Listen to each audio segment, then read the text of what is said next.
Which hand will it be? Seems like we're just going back to the goofy comic relief character of the week episodes. But I'm sure this one will be good because it has Duckus in the thumbnail. Let's go, Duckus. I found the pencil of wishing. Never mind, the pencil of wishing is back. Ugh. You sat on a pencil once. Yeah, we've all had sexual encounters with stationery. This is the first mention of pegging in the series. Noctis demands that Duckus wishes for the gem of the underneath, but Purple thinks it will cause some horrific side effect. Noctis then says he'll just make a wish to undo it, but... One wish per day. No, not this again.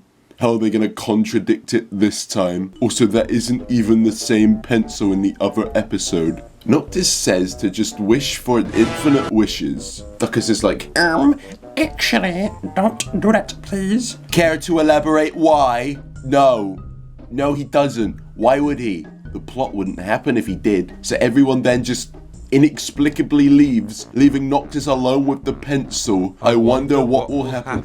I wish I had infinite wishes. Wow, that's a shocker. I'm shocked. The pencil then starts emanating a foreboding green glow and starts flinging Noctis around like a rag doll. Noctis is then consumed by the light, and then this goofy looking zombie appears in front of him and is like, I'm a witch. It turns out that this zombie was trapped in the pencil. Why are so many characters in this series trapped in things? Trapped in a drawer, trapped in a wardrobe, trapped in an unrequited relationship, trapped in the pits of hell, trapped in a fucking piece of paper, and now trapped in a pencil. Can't wait for episode 45 where they find out there's been a little man living in Conehead's gaming setup. She states her name to be Mage. What happened to such iconic names such as Chaz Pompadom? Name's Mage, but you can call me your best friend. Noctis is like, Shut up, loser. Give me my wishes. but Mage is not at full power and must obtain the rest of Duckus's stationery set. But it's Dr. Edgar George Zomboss. It is revealed that Meiji is Zomboss's sister, meaning that she's their auntie. Can't wait for the episode where we find Uncle Newspaper trapped in a skip outside of Greg's. Zomboss is worried about the arrival of his sister and starts yapping to the goons about why this is a bad thing, but Meiji turns around and reveals she knows Zomboss is listening in, and then she starts threatening him. Just know that I'm coming for you. You will pay for what you did to me. That was probably just coincidental schizophrenia. This must be how people view like half the lines in this series. Zomboss then calls an old friend of his. Hi, Pledge. Smashing day for a smash, wouldn't you say? Are you coming on to me? No. Squash is then hit with an ancient curse. Pea Shooter suggests that they hire a carer. I think I need a carer. Mental sickness. Getting him euthanized would be cheaper, you know. That could also help with my situation. Zomboss then calls Squash his greatest regret. I wonder what that could mean. Zomboss gets Squash to rally up some plants to go and versus that zombie before she could do the thing that she's gonna do. We then cut to Noctis, who is standing next to a cup with random pencils in it. The plants jump him and Noctis asks them nicely to leave. Begone, foul weed! Duckus appears and is very angry at the fact that his aunt has been released. Noctis rightfully tells Duckus that, like, how the fuck does wishing for infinite wishes spawn a middle-aged zombie woman? Well, you see, she used a loophole because you wish for the infinite wishes and then this makes no sense. I said sit down, abracadabra bug.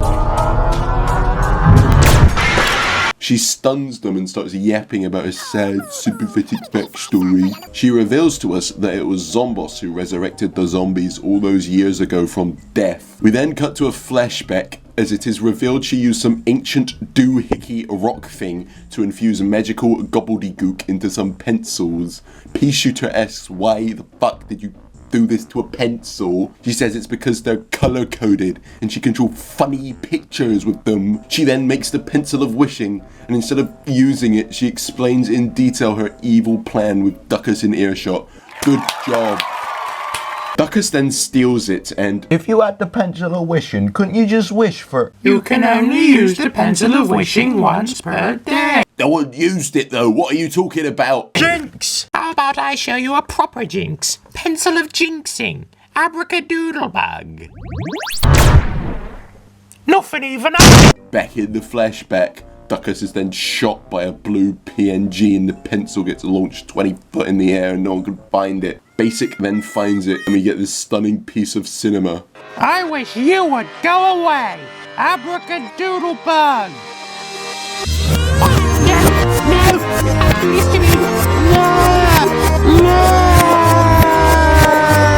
I like how he wished for her to go away, but that made her literally get as close to the thing, wishing her away as possible. Peak writing. It is then revealed that she had slight control over the wishes made by the pencil of wishing and caused Purple to go to the horrific nightmarish realm from episode 33. Purple overhears this and he's not very happy. He threatens to send Magi to that place, but she's like, Loser, 1 wish per day. Even though I thought the whole point of the episode was Noctis wishing for infinite wishes. I don't get it.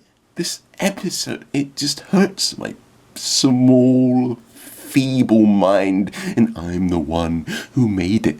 I willed this into existence. This is my fault. Duckus then shoots her and she gets really mad. She reveals that the zombies left her husband to die or something. That's certainly a piece of information to withhold from the characters. Duckus asks Meiji what she's yammering on about, and she says that her husband was never resurrected, which is why she's pissed at Zogbog. Zomboss overhears her and calls out this blatant misinformation. Your husband's still with you, Meiji. And then I shit you not, I'm sorry. What? My husband. Oh, wish I had a husband. the fucking Azrael theme from Undertale starts playing and she's like, I'm sorry guys. What? And of course, she subtly removes the pencil of wishing from the plot by fucking launching it into oblivion for the 3rd time, might I add. Then this happens. What the? It's happening again! It's those bunnies! You're my husband? What? Why is Squash her husband? This means that Squash is the zombie's uncle. Squash used to be a person that Zomboss experimented on and got turned into a plant and had all his memories of his past life removed. This presumably applies to all of the other plants too. They all used to be people whose lives were stolen from them in horrific experiments. I guess the Azrael theme makes sense with the whole experiment turning a person into a plant thing. Squash then suddenly remembers and is like, It's time to move on, my darling. The crash was 10 years ago. Squash? Well, best be off. Come on, chaps. Off we go. and then he forgores again. Dementia. Meiji also leaves. Squash then arrives at the castle. So, partners, did you do whatever you did? And I'm married anyway. Sunflower interrupts this by revealing that the gem of the underneath has turned purple. Oh no. The actual reason the gem turned purple is because I lost the red one, so I worked it into the plot instead. And the episode ended. Lots of intriguing lore and world building this episode. Squash is canonically married, the zombies trap their aunt in a stick, and Zomboss should be tried for crimes against humanity.